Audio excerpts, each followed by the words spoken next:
बिस्मिल्लाहिर्रहमानिर्रहीम। यार देखो, इलास्टिक और इनलास्टिक के अंदर जो सीन है हमारा, वो वो सिर्फ ना एनर्जी और आपकी रिलेटिव वेलोसिटी के ऊपर है। सही। सबसे पहले हम काइनेटिक एनर्जी पे देखते हैं। इसका क्या मतलब है? इलास्टिक के अंदर ना आपकी जो काइनेटिक एनर्जी है ना, वो कंजर्व्ड रहती है। क्या मतलब जो आपकी काइनेटिक एनर्जी पहले, वही आपकी काइनेटिक एनर्जी बाद में होगी। मतलब इसके अंदर कोई चेंज नहीं आएगा, ना कोई एनर्जी लॉस्ट होगी, ना कोई एनर्जी गेन होगी। ठीक है। इसी तरह जो आपका इन इलास्टिक है ना, इन इलास्टिक के अंदर इसका टोटल ऑपोजिट इफेक्ट है। क्या मतलब जो टोटल काइनेटिक एनर्जी है ना, वो कंजर्व नहीं होती। मतलब जो काइनेटिक एनर्जी आपकी बिफोर है, जो तो आफ्टर की जो काइनेटिक एनर्जी होगी ना, वो या तो लॉस्ट हो जाएगी या हो सकता है गेन भी हो जाए। सही है। अब वो डिपेंड करता है आपके केस पे। सही है। इसी तरह इसका जो नेक्स्ट पॉइंट है, उसमें क्या है? उसमें ये है कि आपकी जो रिलेटिव स्पीड है ना, अब रिलेटिव स्पीड क्या है वो मैं भी समझाता हूँ। रिलेटिव स्पीड ऑफ अप्रोच, तो ये मतलब जब अब दो ऑब्जेक्ट्स एक तरफ अपना दूसरी की तरफ बढ़ रहे हो, मतलब आपस में एक दूसरे की तरफ बढ़ रहे हो, सही है, is equals to relative speed of separation. Relative speed of separation, इसका मतलब मैं समझाता हूँ अभी। सही है। इसी तरह इसका भी जो ऑपोजिट इफेक्ट है वो होगा आपका इन इलास्टिक। क्या मतलब? Relative speed of approach is not equal to relative speed of separation. मतलब इसके अंदर ये वाला रूल नहीं लगेगा। सही है। क्योंकि अक्सर ना आपके जो इलास्टिक के सवाल होते हैं ना, वो आपसे रिलेटिव स्पीड ऑफ अप्रोच और सेपरेशन से ही आपको कहते हैं वो वेरीफाई करते हैं, या काइनेटिक एनर्जी से वेरीफाई करते हैं कि इलास्टिक इन इलास्टिक को पूछ सकता है। सही है। मोस्टली सवाल आपके रिलेटिव स्पीड से ही हो जाते हैं, क्योंकि वो ना आप वो आपको पूछेगा दो ऑब्जेक्ट हैं, वो आपस में कहते हैं कोलाइड करने लगे। सही है। और फिर कोलाइड करने के बाद वो अपना आपस में सेपरेट हो रहे हैं, तो बोलेगा रिलेटिव स्पीड ऑफ अप्रोच क्या मतलब दोनों कितनी स्पीड से कम अपना अपना एक दूसरी तरफ बढ़ रहे हैं। सही है। और रिलेटिव स्पीड ऑफ सेपरेशन कहते हैं, आप निकाल के चेक कर लेंगे कि ऑब्जेक्ट इलास्टिक में या इन इलास्टिक कोलिजन में। सही है। सही है। अच्छा, इसका इसी चीज़ का एक और मतलब भी है, थोड़ा सा आसान अल्फाज में समझाऊँ। इसी चीज़ का एक और मतलब ये है कि आपका जो डिफरेंस ऑफ वेलोसिटी है ना, इसे डिफरेंस रिलेटिव स्पीड का आप डिफरेंस ऑफ वेलोसिटी भी कह सकते हैं। सही है। सही है। अब मैं बता देता हूँ। अब जो इसकी एग्जांपल है ना, वो मैं ट्राई करते हैं हम। सही है। ये एक ऑब्जेक्ट है, इसे आप ले लें ऑब्जेक्ट ए। सही है। और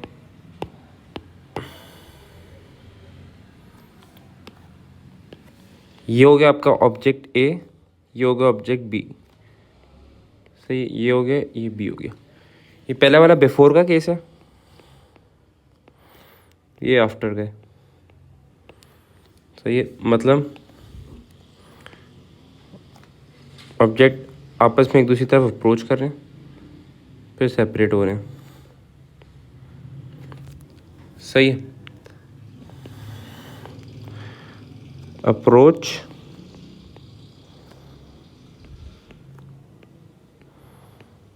सेपरेट। सही है। अब इसका एक फॉर्मूला लगता है। वो फॉर्मूला क्या है कि जो, एक सेकेंड, वेलोसिटी ऑफ ए है माइनस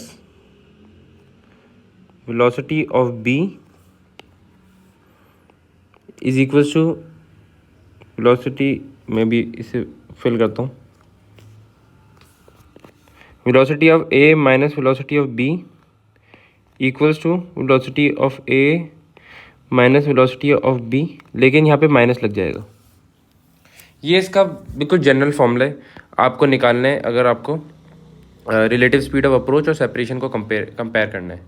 सही है। अच्छा, इसका माइनस कैसा है? माइनस इस तरह आया कि पहले दोनों की जो डायरेक्शंस थी वो कुछ इस तरह थी, तो डायरेक्शन बिल्कुल ही ऑपोजिट हो गई। जब डायरेक्शन ऑपोजिट हो गई तो वेलोसिटी नेगेटिव हो जाएगी। तो रिलेटिव स्पीड ऑफ सेपरेशन आपकी नेगेटिव हो जाएगी। हम नॉर्मल वेलोसिटी के केस में देखते हैं कि कोई ऑब्जेक्ट इस तरफ जा रहा है, सही है, उसकी वेलोसिटी पॉजिटिव है, वापसी आते हैं वेलोसिटी नेगेटिव हो जाएगी। तो ये बिल्कुल, ये इतना कॉन्सेप्ट है, इसके डिटेल में जाने की ज़रूरत नहीं है, लेकिन इसमें आपको रिलेटिव स्पीड ऑफ सेपरेशन और अप्रोच निकालने का फॉर्मूला ये है, सही है। इसी तरह जो आपका इन इलास्टिक है ना, इन इलास्टिक है, इसका ऑपोजिट इफेक्ट लगेगा, इसलिए मैं इसे ही पेस्ट करके इधर लगा रहा हूँ और 2-3 चीज़ें चेंज करूँगा। इज़ नॉट इक्वल टू, मतलब ये फॉर्मूला इसके लिए अफेक्टेबल नहीं है, सही है। अच्छा, एक नीचे एक नोट है, वो मैं लिख लेता हूँ, सही है। हमने अभी बात की काइनेटिक एनर्जी, काइनेटिक एनर्जी हमारी कंजर्व रहती है, सही, लेकिन मोमेंटम और जो टोटल एनर्जी है उसका क्या सीन है, सही है। तो मोमेंटम और टोटल एनर्जी का ये सीन है कि जो मोमेंटम और टोटल एनर्जी है ना, वो चाहे इनलास्टिक कोलिजन हो या इलास्टिक कोलिजन हो, उन पे कोई फ़र्क नहीं पड़ता, वो कंजर्व ही रहती है, मतलब उनके अंदर कोई चेंज नहीं होता, सही। क्या मतलब, total momentum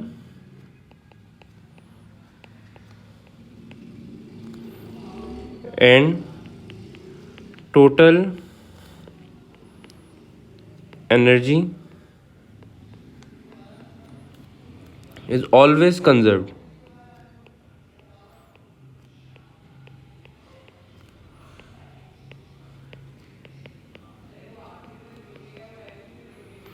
in all type of collision, सही है। इसका क्या मतलब है, मतलब चाहे कोलिजन इलास्टिक हो, इन इलास्टिक हो, आपका टोटल मोमेंटम और टोटल एनर्जी है ना, उस पर कोई इफेक्ट नहीं आएगा, मतलब वो आपकी सेम रहेगी बिफोर और आफ्टर आपकी।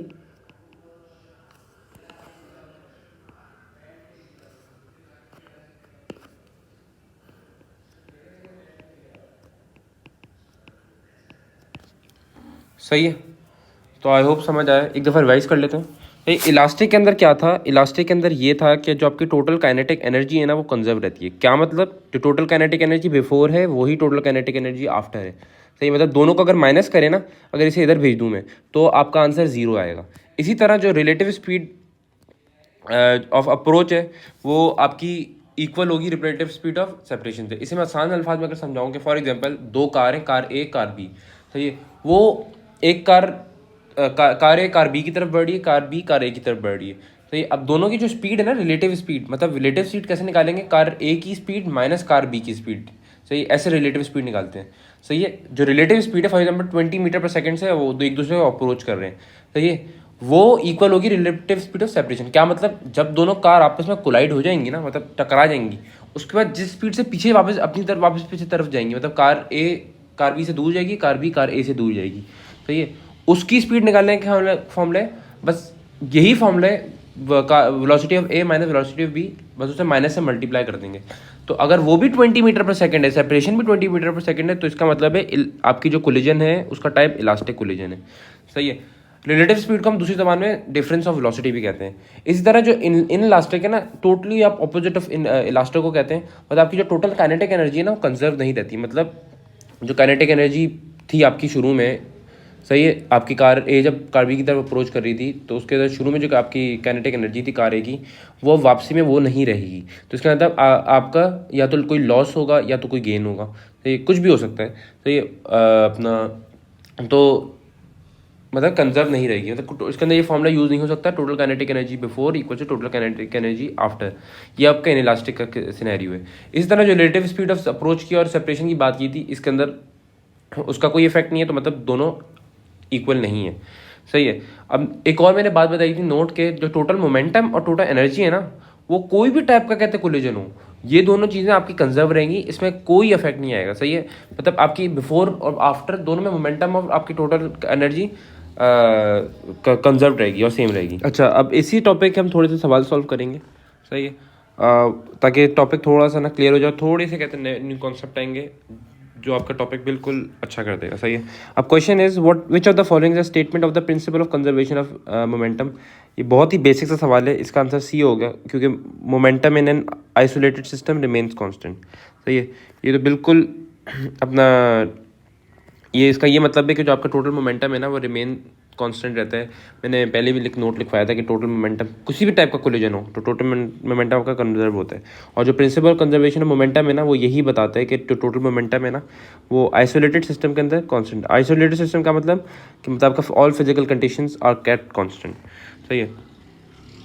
अब नेक्स्ट क्वेश्चन है, a ball of mass 2 kg travelling at 8 metre per second strikes a ball of mass 4 kg travelling at 2 metre per second, both balls are moving along the same straight line as shown. सही है। अब इसके अंदर क्या होगा, इसके अंदर हमारा स्टिक टुगेदर एक है, उसका केस आ जाएगा। स्टिक टुगेदर के अंदर क्या होता है, अब आप देखें क्या होता है।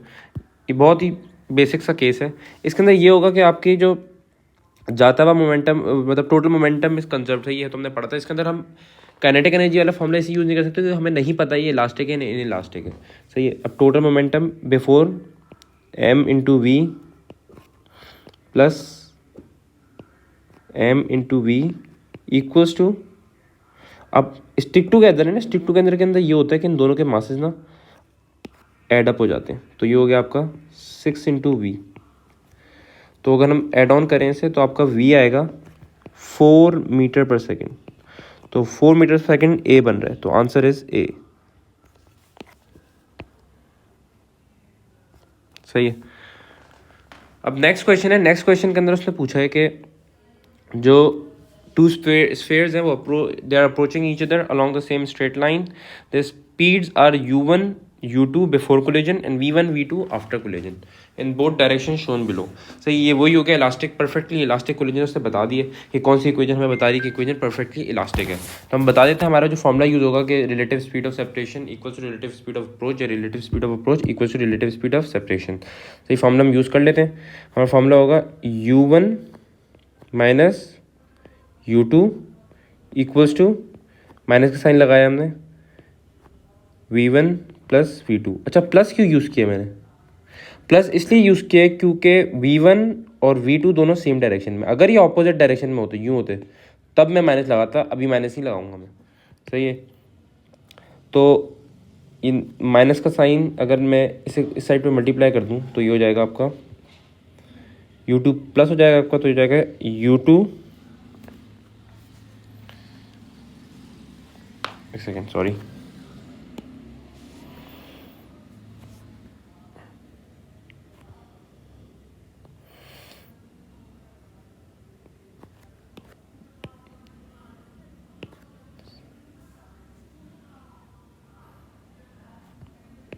u1 माइनस u2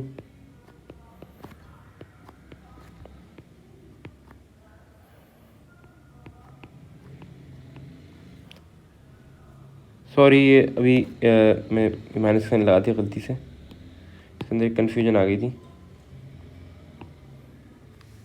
एक सेकेंड। कन्फ्यूजन ये है कि इधर मैंने जैसे बताया अभी कि दोनों की जो स्पीड है वो दोनों एक ही डायरेक्शन में जा रहे हैं, तो इस वक्त हमारा माइनस का साइन नहीं लगेगा, इस वक्त दोनों ऐड ऑन होंगे। तो क्यों ऐड ऑन होंगे? ऐड ऑन इसलिए होंगे क्योंकि हमारा जो वो है ना, वो दोनों की जो वी आफ्टर कोलिजन की जो वेलोसिटीज़ हैं वो कांस्टेंट है, मतलब एक ही डायरेक्शन में, कांस्टेंट डायरेक्शन में, दोनों एक ही डायरेक्शन में, इसलिए। तो don't get confuse with this. तो इसका आंसर ए होगा क्योंकि ए हमारी कंडीशन मैच हो रही है।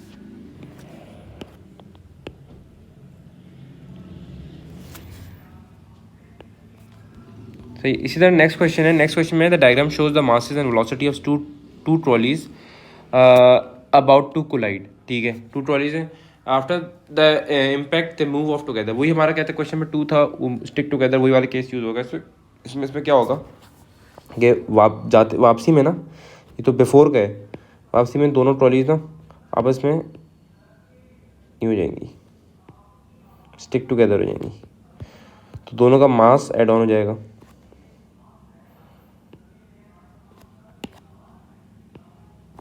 सही है।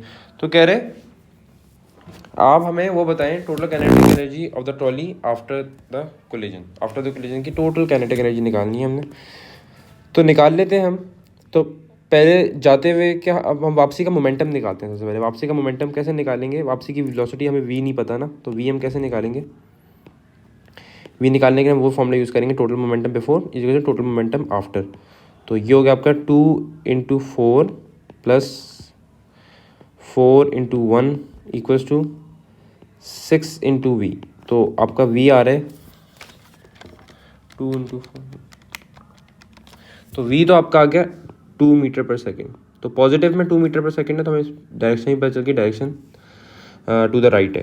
तो ये अब कह रहे हैं kinetic energy of the trolley after the collision. After का ये है, तो आफ्टर कोलिजन काइनेटिक एनर्जी निकाल लें तो आ जाएगी हमारी 1/2 m × v²।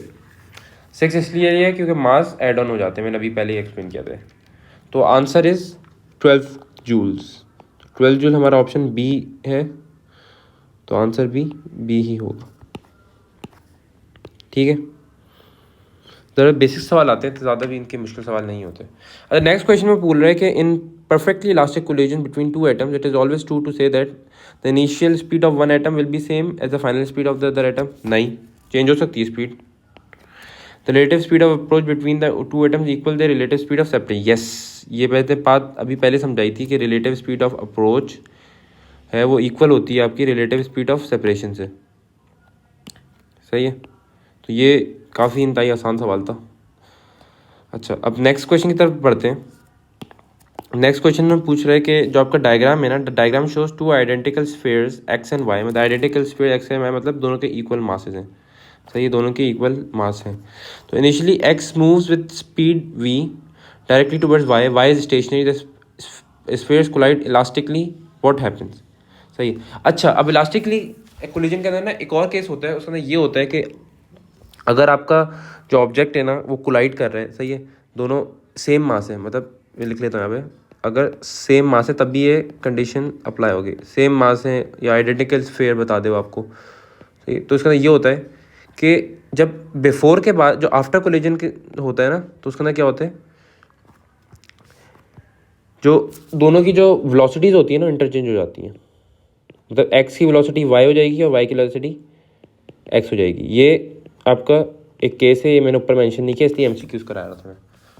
सही, तो अब क्या होगा, वाई की वेलोसिटी अभी 0 है, तो अब आफ्टर क्या होगा कि एक्स की वेलोसिटी आपकी हो जाएगी 0 और वाई की वेलोसिटी हो जाएगी आपकी v। सही है, तो इसका कौन सा बन रहा है, एक्स आपका 0 होगी तो एक्स स्टॉप हो जाएगा, तो डी बन रहे हैं, और वाई स्पीड v मूव करेगी राइट की तरफ, क्योंकि एक्स भी राइट की तरफ मूव कर रहा था। सही है। नेक्स्ट क्वेश्चन है, अब कह रहे हैं a particle of mass m strikes a vertical rigid wall perpendicularly from the left with velocity v। ठीक है, if the collision is perfectly elastic the total change in momentum of the particle that occurs as a result of the collision is। अब सही है, अब इसके अंदर क्या करना है हमने, इसके अंदर हमने बोले collision is perfectly elastic। सही है, अब कोलिजन जब परफेक्टली इलास्टिक होता है ना, तो इसका ये भी मतलब होता है कि जो आपकी रिलेटिव स्पीड ऑफ वो सेपरेशन है वही आपकी रिलेटिव स्पीड ऑफ वो हो जाएगी। तो वापसी आते हुए अगर हम डायग्राम बनाएं, मास तो एम ही होगा आपका, सही है। आपकी वेलोसिटी हो जाएगी ना, तो लग के वापस जब हिट करेगी, जाते हुए की वेलोसिटी वापस आती हुई वेलोसिटी माइनस भी हो जाएगी, डायरेक्शन हमारी लेफ्ट है। तो अगर हम निकालें, चेंज इन मोमेंटम का फॉर्मूला होता है P2 - P1। P2 निकाल लेते हैं पहले और P1 भी निकाल लेते हैं। P2 हमारा ये है, P1 ये है। P1 है हमारा mv और P2 है हमारा -mv। तो चेंज इन मोमेंटम अगर हम निकालें तो जाएगा P2 - mv -mv, तो ये जाएगा आपका -2mv। ये जो नेगेटिव साइन है डायरेक्शन इंडिकेट करता है टू द लेफ्ट। तो आंसर हमारा क्या बन रहा है, B, 2mv to the left.